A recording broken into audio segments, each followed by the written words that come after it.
Channel of Vadodara. Shri Netrang વિભાગ દૂધ ઉત્પાદક સહકારી મંડળીના 63મા સ્થાપના દિવસની ઉજવણી કરવામાં આવી હતી. નેત્રંગ તાલુકાના ગામે ગામ વસવાટ કરતા પશુપાલકો દૂધ ઉત્પાદકો માટે શ્રી નેત્રંગ વિભાગ દૂધ ઉત્પાદક સહકારી મંડળી લિમિટેડ ચાસવડ આશીર્વાદ રૂપ છે.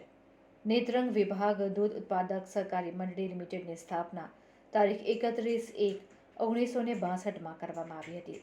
ત્યારે આ મંડળીના 63મા સ્થાપના દિનની ઉજવણી કરવામાં આવી હતી. આ તબક્કે મંડળીના સ્થાપકો ગોકળભાઈ કરસનજી દેસાઈ ચીખલી, ગોવિંદભાઈ મકનજી ભક્ત વાઘણ દેવી અને રમણભાઈ નરસિંહભાઈ પટેલ ચાસવડને પુષ્પાંજલિ અર્પણ કરવામાં આવી હતી. તેમજ મંડળીના ભૂમિદાતા ધીરુભાઈ મોરારભાઈ ભક્ત ચાસવડને પણ યાદ કરવામાં આવ્યા હતા.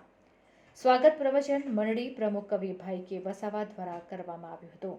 તેમજ મોટિવેશનલ સ્પીચ દેવરાજભાઈ ચૌધરી દ્વારા કરવામાં આવી હતી. આ પ્રસંગે આમંત્રિત મહેમાન એડવોકેટ દિનેશભાઈ પટેલ ઉપસ્થિત રહ્યા હતા. મહેમાન સંજયભાઈ ભગત સેવડ દ્વારા મોટિવેશનલ સ્પીચમાંથી બોધપાઠ લઈને પશુપાલન વ્યવસાય થકી આર્થિક રીતે સમૃદ્ધ થવું તે અંગે માર્ગદર્શન આપવામાં આવ્યું હતું. આ બેઠકમાં 657 સભાસદો હાજર રહ્યા હતા.